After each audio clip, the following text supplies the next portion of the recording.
The final UFC card for year 2022 is here, and it's being headlined by top middleweight Jared Cannonier, who is taking on Sean Strickland. And I have the betting tips, technical breakdown, and prediction for you. Hey guys, welcome back to Ascendant MMA. This week we've got the final card for the whole entire year in what's been a pretty weird year for the sport. As I said, it's headlined by top middleweight contenders in Jared Cannonier taking on Sean Strickland to really see who's at the top of that division. And it's actually a pretty stacked card. Name value is really low, but there is some banger matchups on this one. And I'm actually really looking forward to it. I think it's going to be quite a big betting card for us as well. So looking forward to finishing the year on a high. You'll obviously be able to tell as well, no video for this one. That's because I'm moving houses and moving states. So my place is a little bit bare and all over the shop. So just the voice for this one. So enjoy not seeing my ugly mug. But yeah, we're going to quickly break down these fights from a technical angle, provide our insight and prediction on the main event, and a few other fights that catch our eye. So just a heads up, if you like the content and you want us to continue making these types of videos, give this video a like, hit that thumbs up button, subscribe to the channel, turn notifications on, and let's build this community. So without further ado, let's get into it. So the first fight we're going to break down on this one is Nurmagomedov taking on Saidyokub Kakrahmanov. Well, besides this being an absolute banger matchup, that was a mouthful to get out those two names. So I'm just going to call them Said and Kakrahmanov from here on. So you've obviously got that famous last name of Nurmagomedov, who's, Said's not related to them, but he's coming up against Kakrahmanov here, who has really impressed me in his run in the UFC so far. In saying that, Said has as well. So Said's game is a little bit different to your typical Russian Dagestani. It's not wrestling based at all. In fact, I think he kind of struggles a little bit with the wrestling. But overall, his game is kickboxing. He's quick, he's sharp, he's powerful, and he's really impressive on the feet. He's got good defense, he's got good footwork in and out. He's got a pretty good variety of, strikes in general, which I like. But what I've seen from him that I don't like is that he fades. It looks like he fades when he really gets pressured. We saw that in the, that Raoni Barcelos fight. And he's looked good. He's looked good in his tenure so far, but I think this might be a little bit of a bad matchup for him. You've got Kakrahmanov, who, again, really impressed me, probably against lower competition than Said's come up against in Ronnie Lawrence in his last one. But man, did he look good. He landed 16 takedowns in that fight. Didn't stop. It was on short notice. Ronnie Lawrence was a really hot prospect, and he just dominated him from pillar to post. Very, very impressive performance. So this is an interesting matchup. I think on the feet, I think it's Nurmagomedov's fight, but Kakrahmanov is going to be pushing forward. He's going to be pressuring. He's going to, I don't think he's going to engage in the fight that Said wants. I think he's going to be clinching and just make this a really dirty fight and look to wear on Said. And I think he will. That grappling intensity that he brings is really it's going to give Said issues as the fight goes longer, and providing he doesn't get finished really quickly like Said has done in a few fights. It's always there. I think he's going to wear on Said, and I think he's going to win a decision victory off the back of his grappling. So I don't mind the odds on Kakrahmanov too. I think he's an underdog at the moment, and I think it's pretty good value, to be honest. I'm going to take the shot on him for sure. You probably see that in the betting slip on the weekend, so make sure you check out the Instagram. But for now, the pick is going to be Saidyokub Kakrahmanov via unanimous decision. So the next fight we're going to break down on this one is Bobby Green taking on Drew Dober. So this is the fire lightweight matchup with, the outcome being one of two ways. I see it really. Bobby Green, winning on points, or Drew Dober probably getting the finished. I'll be pretty surprised if it goes any other way. Bobby Green, UFC veteran, he's on a hell of a career revival post 2020, and really has started to get the respect he deserves from the masses. He may not be able to, maintain winning streaks or hang with these really top elite lightweights, but it's in matchups like this where he really does shine. Drew Dober is in a pretty weird position of both kind of being on the rise, but being a veteran himself. He's been in the UFC for 9 years now, but still kind of feels fresh for some reason. So under Bobby Green, Bobby's definitely the more technical, skillful fighter in this matchup with, very strong fundamental base. And just fights with such finesse and a really cool style. He'll have the speed advantage in this one, and he's definitely the more precise boxer of these two. He has his hands, far down, relying on his head movement, his footwork to avoid damage, and he utilizes his shoulder roll defense really well. Bobby has very slick striking, good timing, very accurate with his counters, and mixing in straight shots up the middle.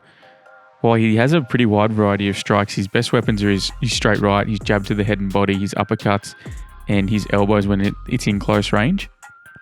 He doesn't really like to stay in the pocket for long. He's not a massive combination striker. He's kind of, countering with one or two shots and then he's out of range and resetting. He's got very skillful footwork that help him maintain range and, keep fighting from the outside where he's comfortable. He's in his element, and once, he wants to or the opponent engages, he's able to angle out really effectively. Drew's style is, it's almost tailor-made for Bobby's skill set. Drew comes forward, he's open for counters, and he's pretty, he uses little to no footwork. He's pretty stable, I would say.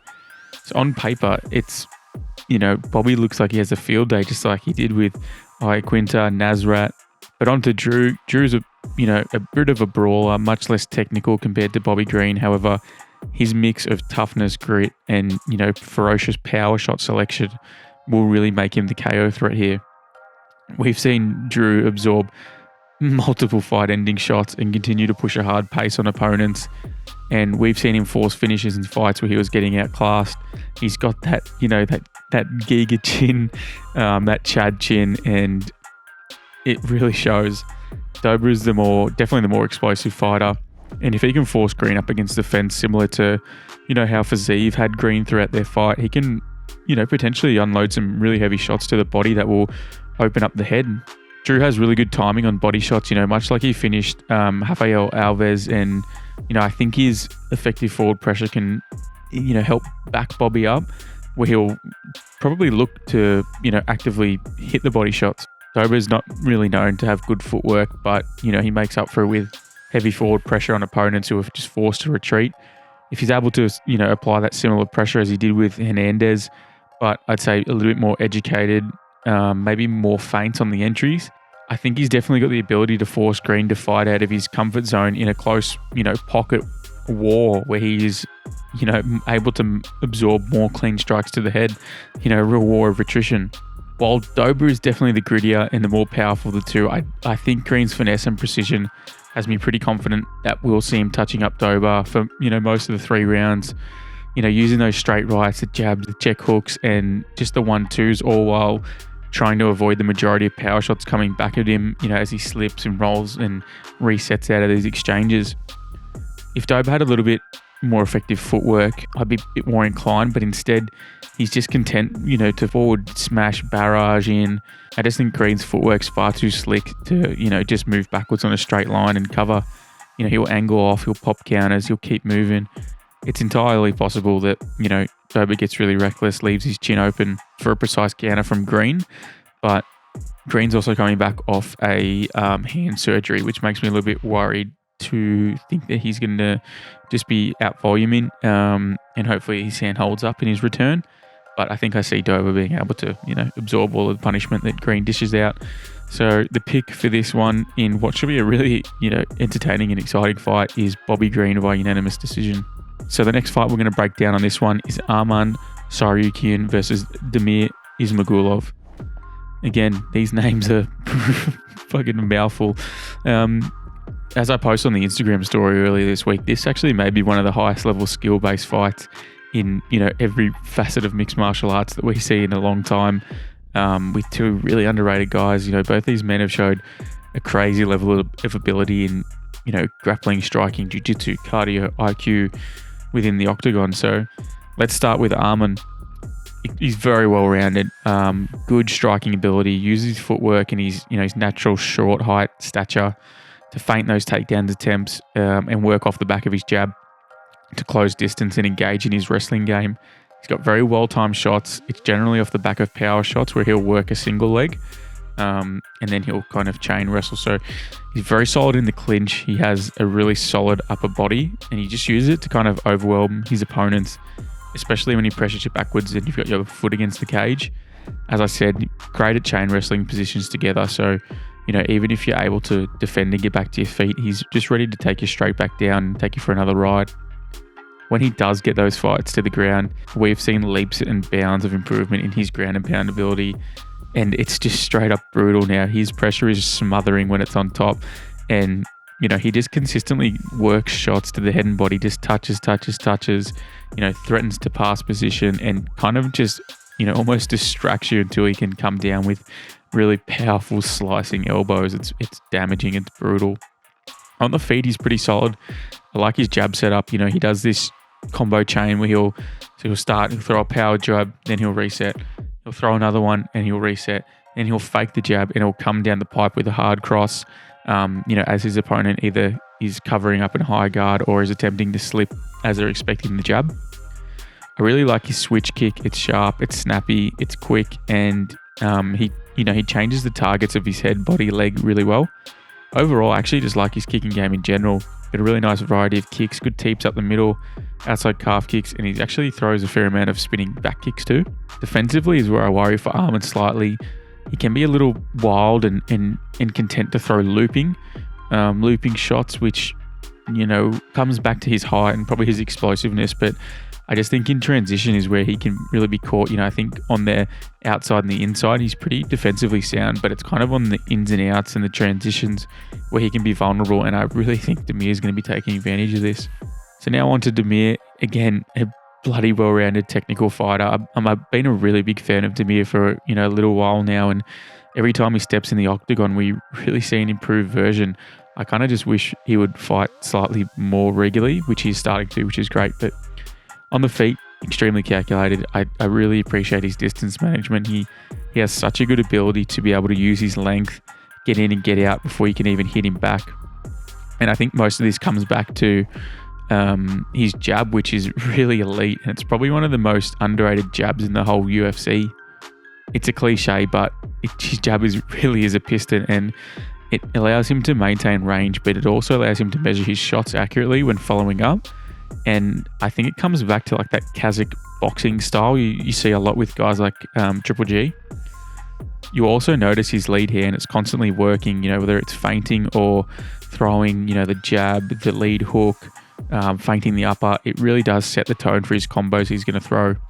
Defensively, Damir's really impressed me. He's shown so far in the UFC to have a really excellent ability to slip punches, and when he's exiting range, he's really good at shoulder rolling or, getting those high elbows to block in kind of a Philly shell style. I think this is backed up by the fact that he's really good at pivoting defensively, which, not only gets him out of range, but it gets him out on odd angles and off that center line. It also means that when he's getting hit, he's rolling with the shot, and even if he does get hit, it takes the power out of it. His defensive ability is really helped by his footwork, which is loose, it's bouncy, and he uses it to catch his opponents off guard as he closes range on, kind of off beats. So he's going in and out, in and out, in and out, and then on that off beat, he'll counter, and it does catch a lot of guys off guard. While on the feet, he's very impressive. His game is rounded out by his anti-wrestling. He has a great sprawl. He's got good strength against the cage, which means he's able to, use underhooks to make sure his opponents aren't able to lock their hands. And then he'll use the clinch to break off and reset. If he does get taken down, he's generally really good at working back to his feet with really good scrambles. But I'm interested to see how he does here against a guy like Arman, who is so smothering on top if he gets there. In terms of overall level, with these two fighting on the weekend, I think Arman has the pure jiu-jitsu ability and ground and pound advantage. However, on the feet, I think Damir has a pretty good advantage also, but in saying that, it is a very close fight. I also want to note, interesting camp situation. Damir is training at ACT with Gamrot, who, had that banger of a fight with Arman. And Arman's actually over at Tiger Muay Thai with Peter Yan, which is a great partner to come into this camp with. And I think Arman's really going to find it difficult to begin to strike with Damir. I think his length, his speed, and the constant lead hand fates will be really tricky to deal with, especially if Arman's fighting out of the southpaw. He's a bit of a switch fighter, but if he's content to fight in southpaw, I think he's going to struggle early, and I can almost see Damir working off the back of his jab and just, maybe winning the first two, fading a little bit as Arman starts to pick up the pace and maybe landing some takedowns late, but this is a close fight. What I'm also thinking is, Damir's in his prime right now. Arman's young and still an absolute weapon, getting better every fight. Damir's in his prime, and I just think Arman's going to find it really hard to deal with that jab, and I think Damir's going to work off the back of it. I think he's going to chop the legs of Arman, and I think he might win a very close split decision. I can really see that. But like I said, close fight, banger. Gonna lock in the pick, Damir Ismagulov via unanimous decision. Now the final fight we're going to break down, we've got Sean Strickland taking on Jared Cannonier. So both these guys are, coming off losses to the current champion and the former champion respectively. While a title shot probably won't be in the picture for either of these guys, with a win here does put them, right back into the mix alongside Whitaker, Costa in a short list to challenge for that title. Again, and you never know, if Adesanya doesn't get this immediate rematch, weirder things have happened. While Jared put on a valiant display against Izzy, losing exactly kind of how you thought he would, but avoiding a lot of damage, Sean Strickland really got embarrassed in a questionable performance against Bahia. Strickland's decision to kickbox with, Alex goes down as probably one of the dumbest strategic approaches of late and probably ever. Jared's been on a great run as he's pummeled through every middleweight he's fought who aren't named Rob and Izzy. Strickland, too, has been on a pretty good run, but his resume is, not even comparable to Jared's in hindsight, as his key wins were against Hermansson in kind of a lackluster 5-rounder, and Uriah Hall, who's, checks out of every fight in round 1.5. So, when Cannonier lands clean strikes, he'll at the very least drop or daze his opponents. Meanwhile, Strickland's constantly relying on his high volume and his defensive abilities to overwhelm his opponents. So let's start with Strickland. Strickland's style is kind of very odd. He's so upright, chin high, incredibly flat-footed. However, it works really well for him against strikers who don't throw in combo and, who don't have good footwork. He's got his hands low around his chest, typically kind of just marching forward, throwing with high volume. He's good defensively as he, to the head specifically. He's very good at defending shots, as he's very efficient in getting out of the way, raising his guard, resetting and continue to pressure his opponents. While he parries, uses footworks and deflects from his shoulders pretty well, his head movement definitely isn't the best, which is a red flag here. And, we saw him get set up by Bahia. Bahia was throwing that jab to the head, to the body, to the head, to the body. And then, Strickland was expecting the jab to parry. Bahia switched it up, hit that left hook and finished the fight. So Strickland's best weapon is definitely his jab, and the jab is his key to victory. He's great at using that jab to, keep aggressive fighters at bay, and he's very effective at working behind it. His use of straight rights and looping hooks will be important. Cannonier is very good at covering up, but sometimes leaves his guard raised for extended periods of time. So if, Strickland can open him up, mixing straight punches and hooks, get out of the way of counters, he can rack up some points. I find it hard to see him getting a finish here, unless it's some weird submission out of nowhere, but he's going to need to secure rounds, as you would think Cannonier is landing the more damaging shots. Strickland almost exclusively aims for the head too. In his fight against Hermansson, out of 161 strikes he landed, 125 was to the head. Doesn't throw many kicks, and just an interesting tactic. Jared's very conservative, and he often kind of follows his opponents rather than cut off the cage. Sean works very well off the back foot. In fact, I kind of think he prefers it sometimes. So if he can circle off, pick apart Jared with jabs, find these moments where, Jared's shelling up and kind of unload, he very could well win a decision. Sean has very good grappling should the fight hit the ground, but I think we may see a lot of clinch work and takedown attempts from Strickland. You never know. Cue the Bahia fight. But I think I see Jared being pretty successful in defending. So on to Jared. Jared has a clear power and strength advantage in this fight, and a well-timed power shot could be all it takes to secure a victory. He's a little reserved and can be a bit conservative with his energy at times, but he is known to be very patient and quite accurate when he does throw. Like I said, while he has a habit of following his opponents and limiting his output, he thrives when he knows his opponents is kind of doing all they can to keep him at bay. And while Strickland may be the one on the front foot here, there will be some key weapons that Strickland will struggle with as he moves in. Jared's leg kicks are hard, they're devastating, and with Strickland being so heavy on both his feet, due to that, that upright boxing stance. It won't take many till he's, pretty compromised and definitely worried about those kicks. And from there, that sets up everything else. You chop out that lead leg, then you start taking it to the body high. You don't know what's coming. Jared's timing of, both leaping shots and counters as he sets his feet down is impeccable. And, Sean's high output, forward pressure and upright stance just leaves him really open to a Cannonier overhand or a counter. Jared has very good takedown defense, defending at a 65% success rate. I think we'll see, a few clinches initiated, probably from Strickland. But I think the strength of Jared will be enough to negate that, unless this fight goes late and then, Strickland starts to ramp it up. Opposite to Sean, Jared's punches are a little bit loopy and doesn't seem to throw too much straight up the middle. So in this, this being a 5-round main event, I can see Sean having his way with Jared throughout, purely through activity, and Jared being so reserved and conservative that Sean's volume just starts to take over. But whereas Jared's patience and low output may be a hindrance in a 3-rounder, I think it'll work for him in that 25-minute bout. I just think Strickland, at some point will be defensively unaware, and I think he might get caught with his hands down once again. And I don't think he'll KO him with one shot, but I can see Cannonier dropping Sean at some point and putting him away with ground and pound. Cannonier is really brutal if he gets on top. Like that Brunson elbows were fucking brutal. So I think we might see Sean take over if this fight goes late, and I think his volume is going to be outstanding, but I think the power shots of Cannonier are just going to wear on him, and I'm going to expect Cannonier to land a shot and put him away at some point in the the first 3 rounds. So the pick on this one is going to be Jared Cannonier via TKO in round 3. So that wraps up the breakdown for UFC Vegas 67, I think it is, this weekend, guys. As I said, last card of the year. Sorry for the real hit in consistent videos. I've been traveling. I was in Thailand doing some training at Bang Tao, Muay Thai and MMA, which was epic. I'll put some videos in here just to show you a couple clips. It was so awesome. Thailand's amazing. I've never been there before, but the training was absolutely epic. I met some really cool people from, all over the world. The training was so high level. The trainers were awesome. I sweated out about 18 kilos a day.